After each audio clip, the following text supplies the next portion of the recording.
Here's another important video from the Personal Defense Network.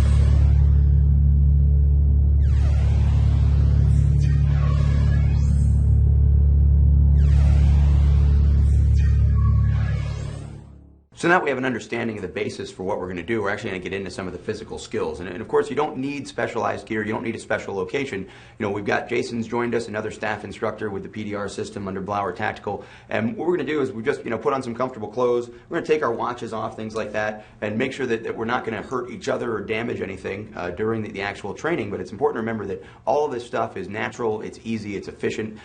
You don't need that specialized place. What you need is that special commitment to getting up off the couch and actually training and actually thinking about the physicality and thinking about the motions. And if you guys could share with us some of the basic concepts of that startle flinch conversion and some of the physical skills, that'd be great. Awesome. Let's do it. What I'm going to show you here is basically what you can do almost solo. It'd be great if you had a training partner. It could be a spouse, it could be a brother, sister, a friend. I'm going to use Jason to demonstrate some of the basic movements here. Understand this, and let's just start with an overview. If you have any territorial imperative, a sense of danger, someone's too close to you, you start to pick that sense up. As Jason encroaches me, my hands will naturally move up to create that barrier. This position here is vital to remember throughout the whole training for the PDR and the spear system. It's an outside 90 open hand position. Kind of looks like this from the front, and you'll do it naturally. You don't even think about it. One of the neat things we do if in like an accelerated private lesson, which is kind of what this is we show people how in any type of flinching mechanism of pushing away danger, it's always kind of this telescopic relationship between this joint and your hands. So if your hands are in close because you're covering your head, you're cowering from fear, all you need to do is push to outside 90. So the basic thing that you want to do is simply this.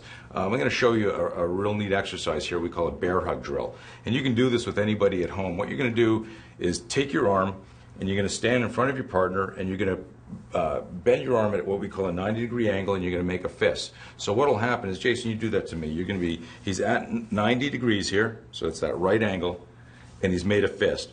Have your partner grab you, and Jason's going to lock out. He's going to try and brace me as much as he can here, and then like a vice, you're going to pull your partner in, and just stay away from the throat. That's the most important thing, is that we're not doing this against soft tissue. Just do it against the sternum. Jason, try and hold me off as hard as you can. You ready to go? Yep. Okay, so I ask him if he's ready, and then I'm going to pull him in. And watch how quickly it'll collapse. Hold me as tight as you can, and it collapses pretty quickly. Don't jump speed. What we mean by that is don't get all excited and yank on your partner's body, because things can slip there. Just do it slow, controlled force.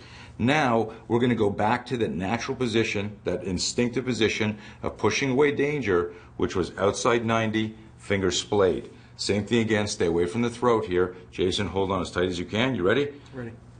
And I'm jamming here. This looks like maybe smoke and mirrors, but do this with somebody. You're only going to have to do one repetition of it to go, wow, it's incredibly strong. And what we're showing you is when you align your body properly, when you use the right muscle groups, you can create immediate strength. So this is again, an element of muscle recruitment and proper biomechanics. What's fascinating about the whole survival mechanism is we're not going off to China to study Shaolin Kung Fu. We're going to Thailand to study Thai boxing. We're taking an organic stimulus response mechanism, your survival system, and which is triggering this position here, and your body already is outside 90, open hand when you flinch or put your hands up to shield from danger. So if Jason, once again, he starts to encroach, keep walking. If I just put my hands up here, I'm in the exact same position as the demo we just did. Jason, grab onto me, pull me in. So as he can go as hard as he wants here, he's not going to pull me in. What's interesting is the harder your opponent attacks you, the faster they move, the faster they trigger the flinch. So as an example, what I'm going to have is Jason and I are going to be talking, and he's going to throw, for the purpose of the camera, you can see this, a right hook punch, and I'm going to ask him to do it really, really fast. So at any point, so we're talking, I'm trying to talk you down, I'm going, dude, you need to... Okay, let's do that way faster, as fast as you can. Sir, I need you to step away. Okay, what's happening here? Now let's rotate for the camera here. Okay, what's happening here is, now move away from me for a sec. All I've done is pushed away danger, but I remember to hit that outside 90.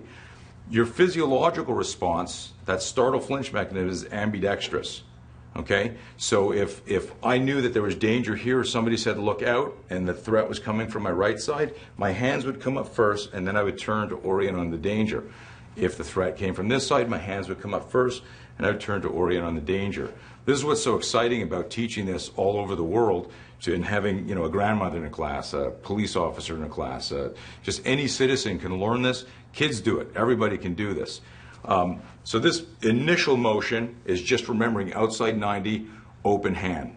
One of the most important things when we designed the self-defense program, the PDR program, is that it would work in any environment. So we were looking for a physiological position and angle that had 360-degree application and in any environment. So that exact demo we just did, what we call the bear hug drill, can also work on the ground. So if you're fighting in a stairwell, you're fighting in your car, the objective of the actual spear frame, and the reason we call it the spear, hopefully you've kind of caught on to this a little bit, is when you push away danger, your hands take the shape of a spearhead. And if we want to use that old warrior metaphor, is the true warriors are the tip of the spear. Every one of you brings the spear to your fight. It's triggered by your opponent's aggression.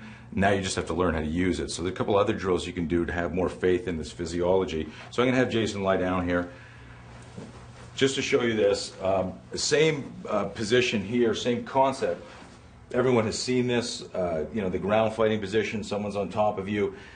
If in this position here, he's got his hands up, the same sort of thing again, and what I'm going to do is I'm just going to ask Jason, I'm going to simulate if I had, first thing I'm going to do is I'm going to come in with a punch. What Jason's going to do is I'm going to do this slowly so you can see that even if you found yourself down here, as I start to jack up that punch, he's going to start to flinch and angle towards that, and then his hands are going to shoot out, and he's got the same sort of movement driving into me. So this works on any plane.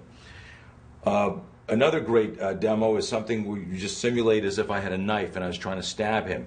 When I start to come up, he's going to reflexively, we're not trying to teach put your thumb in the third metacarpal bone and turn. There's no complex motor skills here.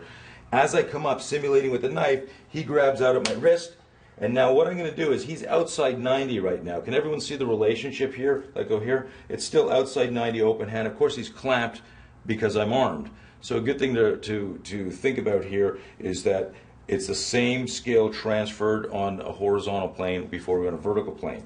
At this point here, if I lean on him, I can bounce up here. He's really quite strong here. Of course, he's got to do other things, and we'll get to that on how to use your personal tools and start accessing some of these targets. But watch this. When Jason brings his elbows in to 90 degrees, keep coming. So that's about 90 degrees. Lock it as tight as you can. So this is your classic, bench press position here. If I just angle here and I start just gravity, the outside head of the tricep is starting to collapse. So if I had a knife in my hand, that would be a problem for Jason. Okay? So the angle here, if I came up quickly with a knife, the moment I do this here, you see how his hands, I triggered a flinch on purpose. I'm sure everyone caught that. The hands came up. He didn't know I was going to do that. That's what's going to happen to you. But the bad guy's not going to stop there. So when we do that again and I do this here, he jams out. Now let's say he was a little bit low. Now you know from watching the show, you got to get to outside 90. So force it to outside 90, and now he's here and he's way stronger. And this is where kicking or bucking and rolling and yelling for help, as long as you've stopped yourself from getting nailed there, you're good to go to the next phase. Check out more videos just like this one at the Personal Defense Network.